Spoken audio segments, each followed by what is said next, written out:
नमामि यमुनामहं सकलसिद्धिहेतुं मुदा मुरारिपदपङ्कज स्फुरदमन्दरेणुत्कटा तटस्थनवकानन प्रकटमोदपुष्पाम्बुना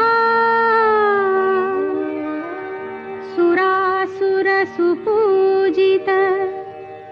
स्मरपितुः श्रियं बिभ्रतिम् कलिन्दगिरिमस्तके पतदमन्दपूरोज्ज्वला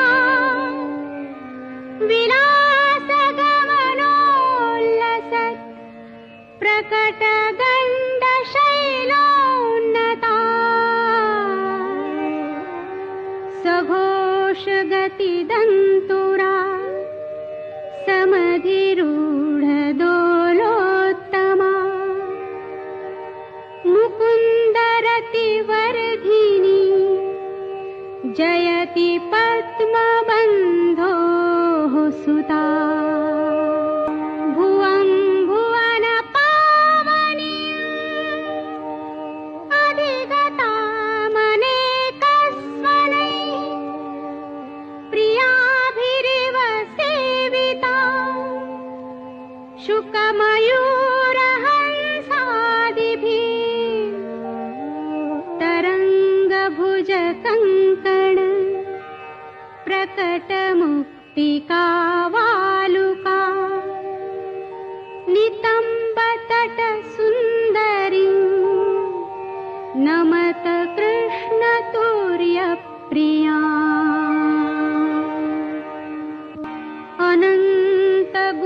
अनन्तगुणभूषिते शिवविरञ्चिदेवस्तुते घनाघननिभे सदा ध्रुवपराशराभीष्टदे विशुद्धमथुरातटे सकलगोपगोपीवृते कृपाजलधिसंश्रिते मम मनः सुखं भावय यया चरणपद्मजा मुररिपोः प्रियं भावुका समागमनतो भवत् सकलसिद्धिदा सेवता तया सदृशतामियात् कमलजा सपत्नीव यत् हरिप्रियकलिन्दया मनसि मे सदा स्थीयता नमोऽस्तु यमुने सदा तव चरित्रमत्यद्भुतम् न जातु यमयातना भवति ते पयः पानतः यमोऽपि भगिनी सुतान् कथमुहन्ति दुष्टानपि